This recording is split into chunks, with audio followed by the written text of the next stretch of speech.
बिस्मिल्लाहिर्रहमानिर्रहीम। अस्सलाम वालेकुम। EFS मार्केटिंग के तमाम चाहने वालों को एक बार फिर से खुशामदीद। मेरा नाम साजिद काजी है और आज मेरे साथ EFS मार्केटिंग की टीम से कुछ मेंबर्स मौजूद हैं जो जिनके कुछ सवाल थे और हम ज़रा गपशप लगा रहे थे ऑफिस में और बहुत सारी चीज़ें डिस्कस कर रहे थे, तो हमने सोचा कि वो इन्फॉर्मेशन आपके लिए भी यूज़फुल रहेगी। और इसमें खुरम भाई के कुछ सवाल थे, खुरम भाई से स्टार्ट करते हैं। जी खुरम भाई, ज़रा आप लाइव पे पूछें वही चीज़ जो आप पूछ रहे थे। जी अस्सलाम वालेकुम सर, कैसे आप? सबसे पहला मेरा सवाल तो ये है कि आपको पता है कि रावलपिंडी इस्लामाबाद के सराउंडिंग में बहुत सारी सोसाइटीज़ हैं, स्पेशली जो चक्री रोड पे सोसाइटीज़ हैं, उसमें घर बनाने के लिए जो अर्ली जो चाहते हैं कि हमें जल्दी पोजीशन मिले, उसके लिए कौन सी सोसाइटी बेस्ट है जहाँ पे आबादी बेशक कम भी हो लेकिन जो फैसिलिटीज़ हैं वो इंसान को वहाँ पे मिल सके? चक्री रोड की जो नई सोसाइटीज़ हैं उसके हवाले से आप बात करें कि जो अभी लेटेस्ट आ रही हैं, फैसल टाउन फेज़ 2 है, कैपिटल स्मार्ट सिटी है, ब्लू वर्ल्ड सिटी है। जहाँ तक ताल्लुक़ है फौरी तौर पे घर बनाने का या रिहाइश इख्तियार करने का, तो उसके अंदर बहुत सारी चीज़ें फैक्टर होती हैं। सिर्फ प्लॉट का होना वो ज़रूरी नहीं होता। ठीक है। सो इसके लिए एक्सेसिबिलिटी जो है वो सबसे इम्पॉर्टेंट फैक्टर है कि अगर आप वहाँ पे घर बना लेते हैं, रिहाइश इख्तियार कर लेते हैं, तो आपने रावलपिंडी इस्लामाबाद के डिफरेंट एरियाज़ में भी जाना है, तो आपकी अप्रोच कैसी है, आना जाना कैसा है, आपको ज़्यादा टाइम लगता है, कोई लोकल ट्रांसपोर्ट अवेलेबल है ये नहीं है। अब जो कोशिश जिन लोगों की ये है कि उन्हें सस्ते घर जो हैं वो मुहैया हो सकें, जो कि शहर के अंदर अभी पॉसिबल नहीं है। और बैरियर टाउन में जैसे कि आपको पता है कि 2-2.25 करोड़ में 5 मरले का घर जो है वो मुश्किल मिलता है और अच्छा घर 2.25 करोड़ से नीचे नहीं मिलता। सो कोशिश ये होती है लोगों की कि वो 1 करोड़ की रेंज में 1 करोड़ 10 लाख के अंदर जो है उनका घर अच्छी जगह पे भी बन जाए, फ्यूचर में उसकी जो है वो ज़ाहिर है वो हो बेशक आबादी हो जाए और वो इसी तरह से हो जाए जिस तरह से अभी बैरियर टाउन है, इसी तरह से फ्यूचर उसका हो, लेकिन अभी इसके रेट कम हों। तो अब उसमें कैपिटल स्मार्ट सिटी भी है जिसका पोजेसन है, ब्लू वर्ल्ड सिटी भी है जिसका पोजेसन है। ये 2 प्रोजेक्ट्स हैं जो मेन चक्री रोड के ऊपर मौजूद हैं। लेकिन एक्सेसिबिलिटी बहुत इंपॉर्टेंट फैक्टर है कि इन दोनों को एक्सेस क्या लगती है। सो अभी क्या फ़ौरी तौर पे आप वहाँ पे रिहाइश इख्तियार कर सकते हैं, कर भी सकते हैं और नहीं भी कर सकते। अगर आपको सूट करता है और आपने बहुत ज़्यादा फ्रीक्वेंट ट्रैवलिंग नहीं करनी, तो आपको बहुत सारी ज़रूरियात ज़िंदगी की अशिया जो हैं वो मेन चक्री रोड से मिल जाती हैं। लेकिन कैपिटल स्मार्ट सिटी हो या ब्लू वर्ल्ड सिटी हो, दोनों के अंदर सिग्निफिकेंट कमर्शियल जो है वो अभी एक्टिवेट नहीं हुए और वो अगले 6-8 माह 10 माह या 12 माह भी उसको लग सकते हैं, वो तब तक वहाँ पे एक्टिवेट होंगे। कुछ छोटे मोटे कमर्शियल एरियाज़ जो हैं वो बने हुए हैं, उसमें ब्रांड्स भी कुछ आए हैं। ब्लू वर्ल्ड सिटी में सेकंड का कॉफ़ी आ गया है, सॉल्ट एंड पेपर आ गया है, कैपिटल स्मार्ट सिटी में भी कुछ ब्रांड्स आए हैं। लेकिन अगर उसको आप ये कहें कि वो क्या सफिशेंट हैं अभी राइट अवे रिहाइश इख्तियार करने के लिए, तो ये अभी हम कह सकते हैं कि उस तरह से सफिशेंट नहीं है और आपको चक्री रोड के ऊपर आना पड़ता है। और चक्री रोड मेन जो है यहाँ पे मुख्तलिफ जगह के ऊपर बाज़ार ऐसे मौजूद हैं। अडियाला रोड एक बहुत बड़ी मार्केट है और ब्लू वर्ल्ड सिटी को तो एक एडवांटेज है, उसको अडियाला रोड की एक्सेस भी अवेलेबल है और जरार कैंप के सामने से आप वो एक्सेस ले सकते हैं और वहाँ भी कुछ ना कुछ कमर्शियल आपको मिल जाता है। लेकिन अगेन कमर्शियल जो है वो बहुत इंपॉर्टेंट पॉइंट है और 1 साल के अंदर आप ये समझ लें कि आपको कमर्शियल की एक्सेस सोसाइटी दोनों सोसाइटीज़ के अंदर जो है वो मिल जाएगी। फैसल टाउन की जहाँ तक बात करें तो वहाँ पे कुछ वेट टाइम है आपका, वहाँ पे आपको उस तरह से घर बनाने के लिए अपॉर्चुनिटी इसलिए नहीं है कि वहाँ पे पोजीशन ही नहीं है। ठीक है, देखिए फेज़ 2 की बात करूँ फैसल टाउन। हाँ जी, क्वेश्चन है मेरा कि अगर आप मोटरवे से सफ़र करते हैं, लाहौर की तरफ जा रहे होते हैं, तो पहले फैसल टाउन फेज़ 2 की लैंड आती है, उसके बाद कैपिटल स्मार्ट सिटी और उसके बाद एक्सेसिबिलिटी की बात है। लैंड तो बिल्कुल आती है फैसल टाउन फेज़ 2 की, लेकिन एक्सेस की जहाँ तक बात करें तो अभी for the time being access सिर्फ कैपिटल स्मार्ट सिटी के पास है। जो कैपिटल स्मार्ट सिटी का इंटरचेंज है वो अभी एक्टिव हुआ है और वो इंटरचेंज M2 के ऊपर बिल्कुल मेन जो एक्सेस है वो सिर्फ कैपिटल के पास है। और कैपिटल स्मार्ट सिटी के साथ जो अभी रिसेंट MOU है ब्लू वर्ल्ड सिटी का, वो ब्लू वर्ल्ड सिटी भी वो एक्सेस यूज़ करेगा। इवन अगर आप दोनों सोसाइटीज़ के मेम्बर नहीं हैं, आप वो एक्सेस इस्तेमाल कर सकते हैं। और वो एक्सेस कैसे इस्तेमाल कर सकते हैं कि इंटरचेंज बना हुआ है, आप एग्जिट लेंगे, कैपिटल स्मार्ट सिटी में एंटर होंगे और कैपिटल स्मार्ट सिटी के चक्री रोड वाले गेट से बाहर निकल के मेन चक्री रोड के ऊपर आ जाएंगे। तो एक्सेस जो है वो सिर्फ कैपिटल स्मार्ट सिटी के लिए फ़ायदेमंद नहीं है, वो बाकी सोसाइटीज़ के लिए भी है, लेकिन डायरेक्ट फ़ायदा तो कैपिटल स्मार्ट सिटी को है। और उसमें जो ज़्यादा फ़ायदा उन लोगों को है जिनके पास कैपिटल स्मार्ट सिटी के ओवरसीज सेंट्रल के अंदर जो प्लॉट्स हैं, सेंट्रल का जो एरिया है वो मेन मोटरवे के करीब लगता है। इसके अलावा अगर हम देखें तो ओवरसीज़ वेस्ट जो आ रहा है या ओवरसीज़ प्राइम 2 जो है, इनकी लोकेशंस भी उसके करीब पड़ती हैं। तो ये तो कैपिटल स्मार्ट सिटी की डायरेक्ट एक्सेस का फ़ायदा हो गया। दूसरा फ़ायदा जो है वो ज़ाहिर है ब्लू वर्ल्ड सिटी को होगा। लेकिन पॉइंट सिर्फ एक्सेसिबिलिटी तक महदूद नहीं है ना, एक्सेसिबिलिटी इंपॉर्टेंट ज़रूर है, लेकिन उस एक्सेस का क्या फ़ायदा कि जहाँ पे आपको अभी तक लोकल ट्रांसपोर्ट नहीं। सो लोकल ट्रांसपोर्ट का होना भी बड़ा ज़रूरी है।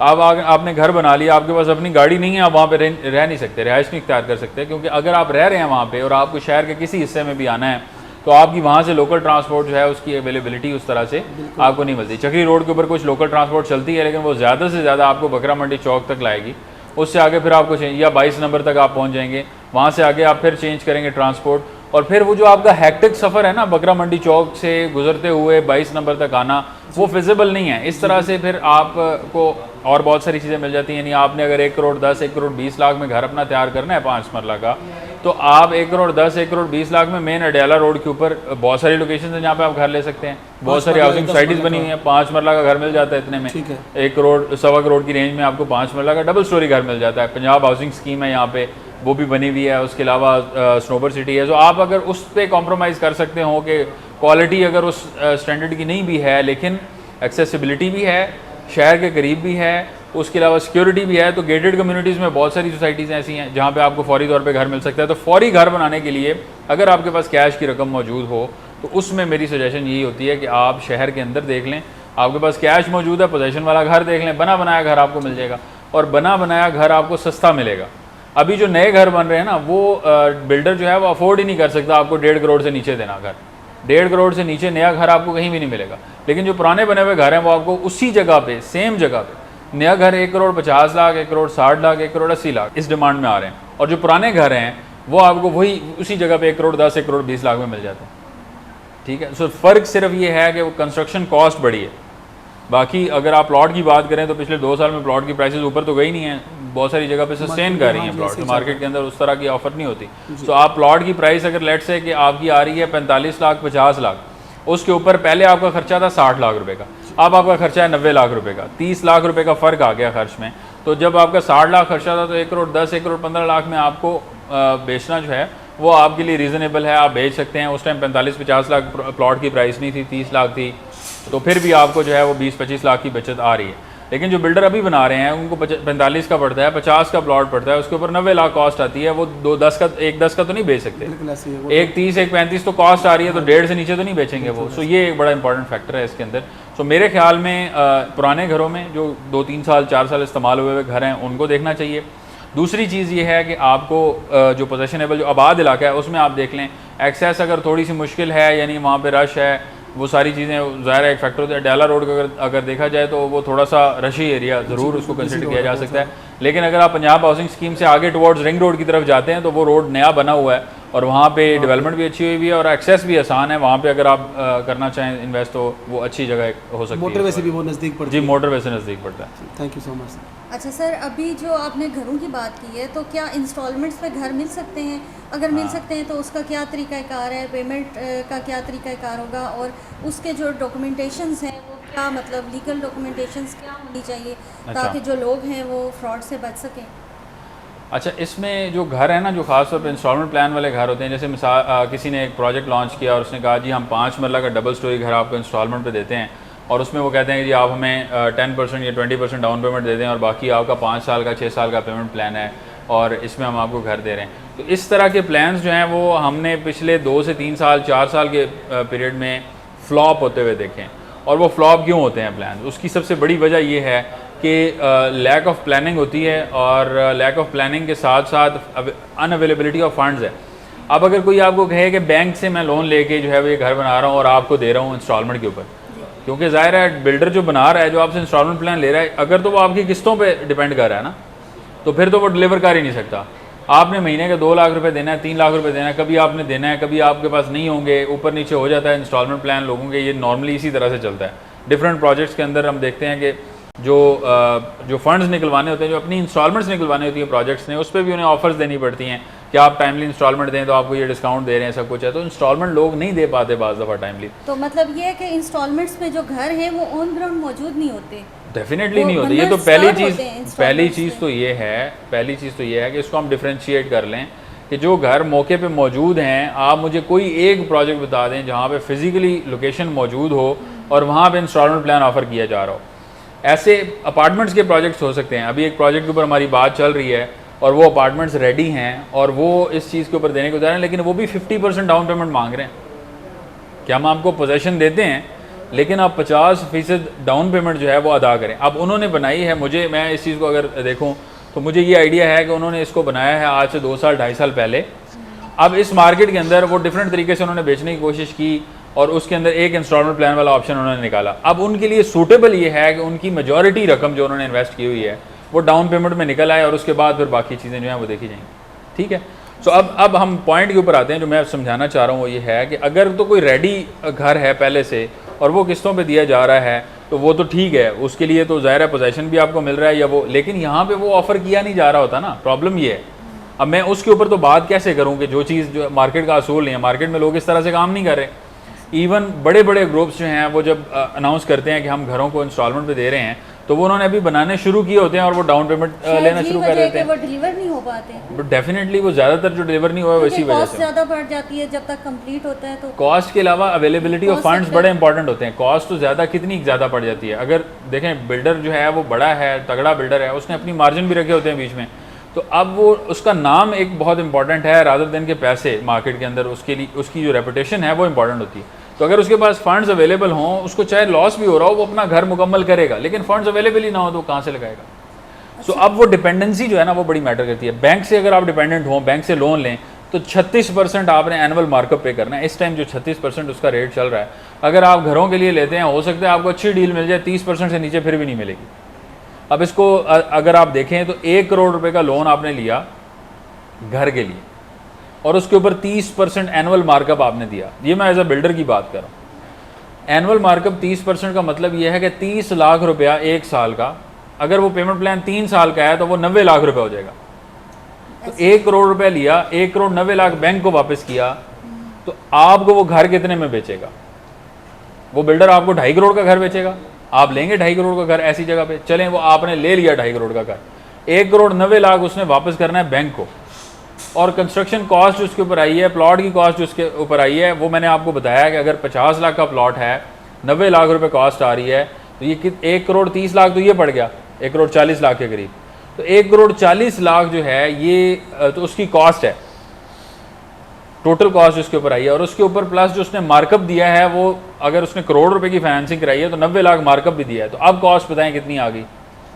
ये 2 करोड़ को गालिबन 30 लाख रुपया बनता है, ये कॉस्ट आ गई। आपने 2.5 करोड़ में ख़रीदा, 20 लाख रुपए का मार्जिन उसने 3 साल में रिकवर करना है।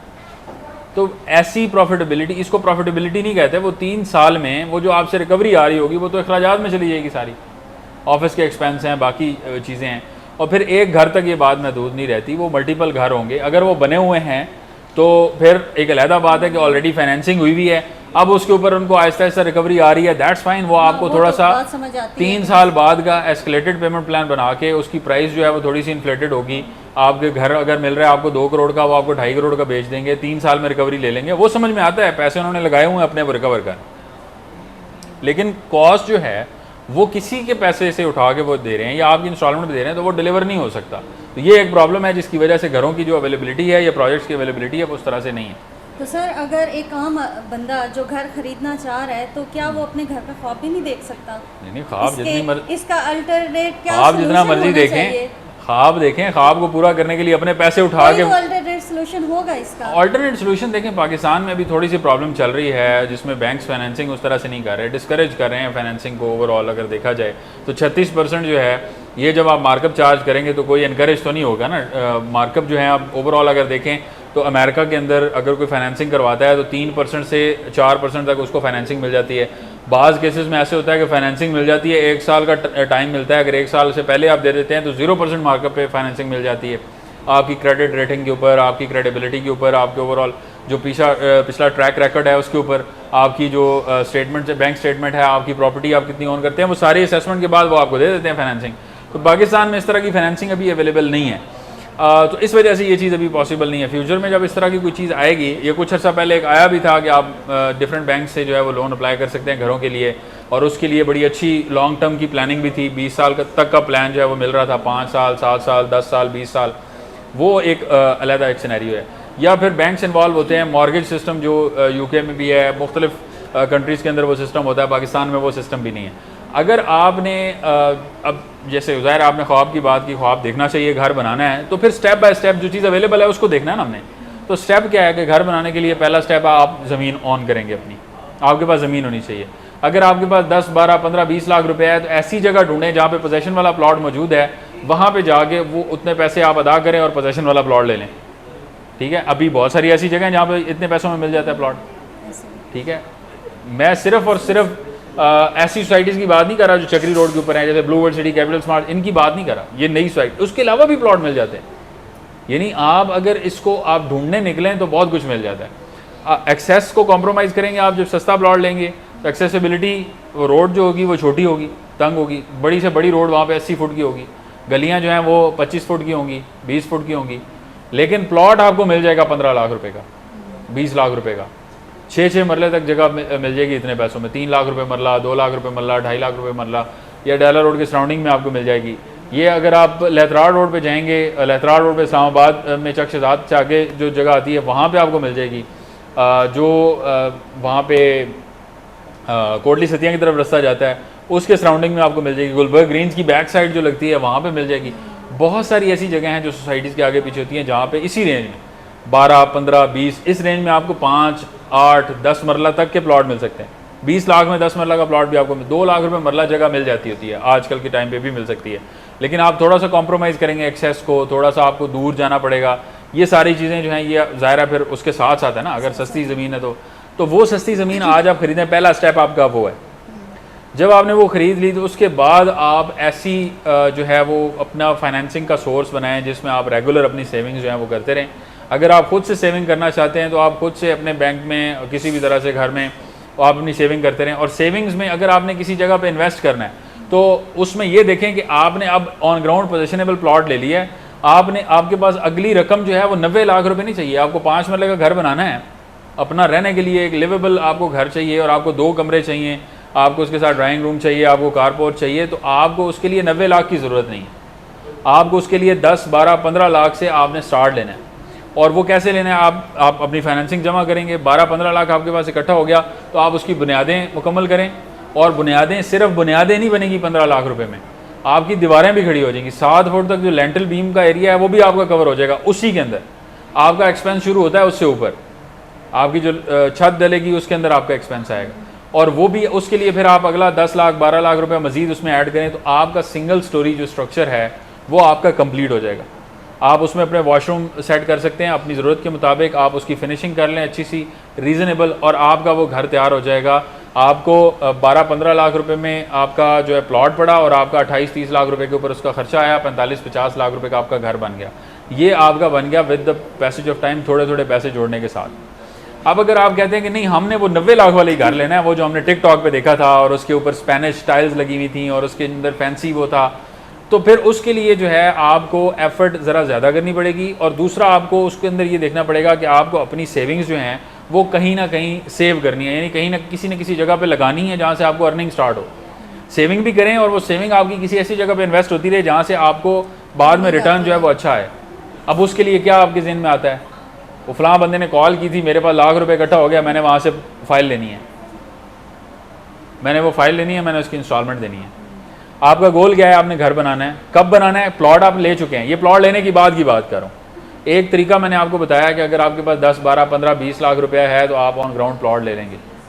अगर आपके पास ये भी नहीं है तो इसके बाद हम बात करेंगे क्या करना है।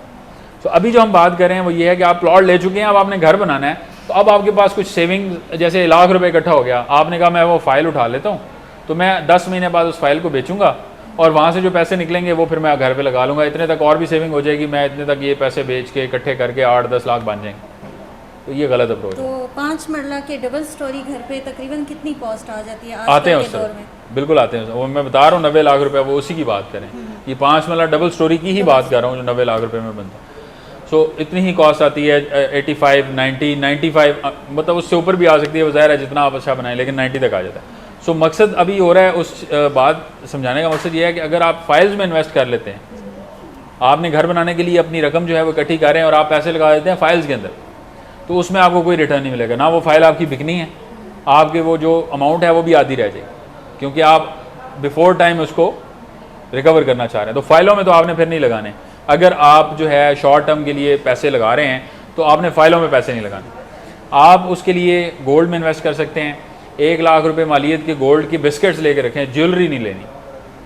आप बिस्किट्स लेके उसमें इन्वेस्ट करके रख दें, जब भी आप बेचना चाहेंगे फौरी तौर पे आपका कैश हो जाएगा और उस रेट पे कैश होगा जो रेट उस टाइम चल रहा होगा। और पैसे के मुकाबले में गोल्ड की वैल्यू आजकल इंक्रीज़ ही हो रही है, बाकी भी चीज़ें इंक्रीज़ हो रही हैं, करेंसी, और करेंसी में भी कोशिश करना है, करेंसी में भी लोगों के कहने में नहीं आना कि लाख रुपए आ गया तो डॉलर लेके रख लेते हैं, करेंसी में भी इन्वेस्ट करने की कोई ज़रूरत नहीं है। वो बहुत अनप्रेडिक्टेबल चीज़ है और जो लोग उसको समझते हैं वो उसमें करें तो समझ में आता है। डॉलर्स लेके रखते हैं क्या उनको नुकसान होता है? मैं उसमें ज़ाहिर है फ़ायदा भी बहुत सारे लोगों को होता है, लेकिन वो लेके रखने नहीं चाहिए वैसे। इस तरह की चीज़ें हम इनकरेज नहीं करते होते, ना हमें करनी है। और कोशिश, डॉलर जो आप जब लेके ज़ख़ीरा करते हैं तो उससे मुल्क की इकॉनमी को बहुत नुकसान पहुँचता है। तो ऐसी चीज़ों को हम ना इनकरेज करेंगे ना उसमें वो जाएंगे।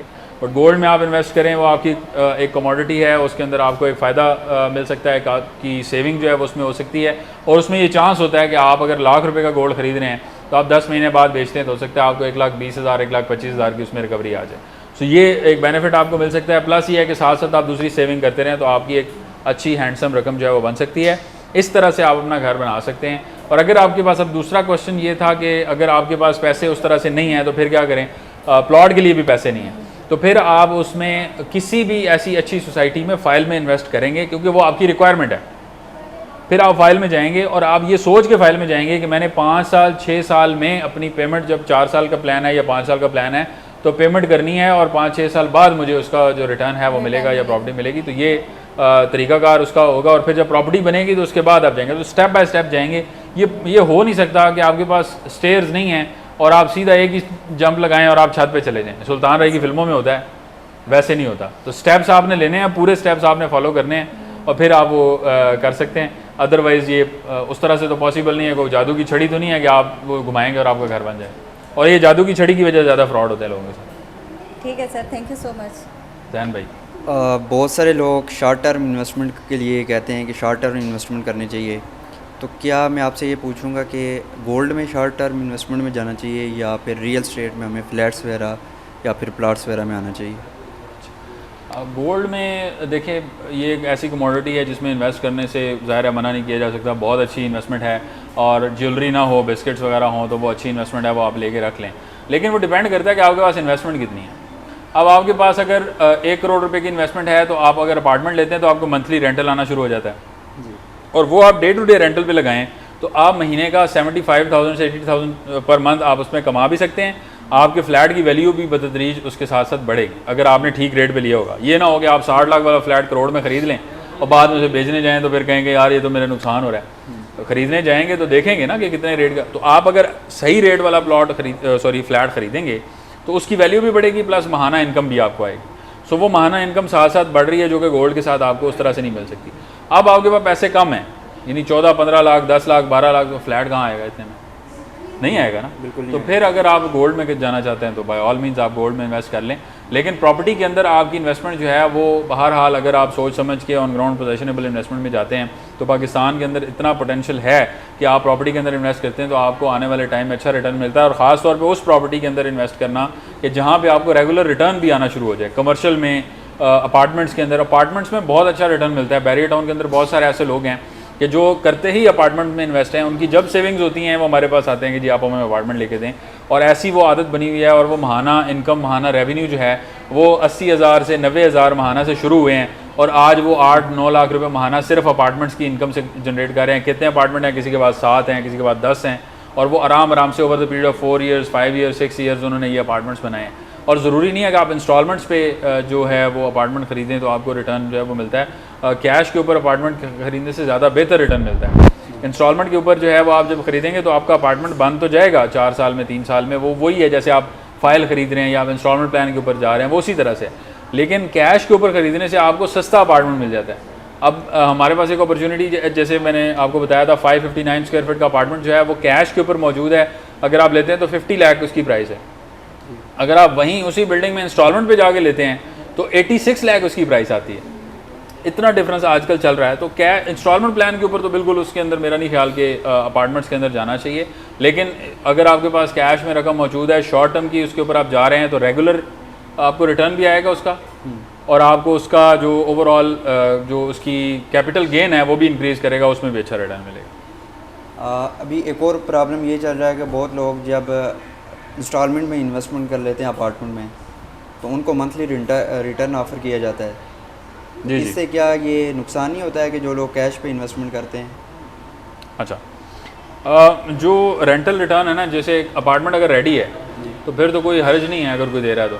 जैसे भी यहाँ पे बेस्ट वेस्टर्न होटल के स्वीट्स हैं, ये रिवर व्यू कमर्शियल के साथ अगर आप मेन गेट सेंटर होते हैं, मरीना कमर्शियल जो है, तो मरीना कमर्शियल में बेस्ट वेस्टर्न के अपार्टमेंट स्वीट्स हैं 1 करोड़ 30 लाख 1 करोड़ 40 लाख की रेंज में आपको एक स्वीट जो है वो मिल जाता है। लेकिन वो आपकी ऑनरशिप में इस तरह नहीं है, आपको महीने में उसमें कुछ दिन रहने को मिलेंगे,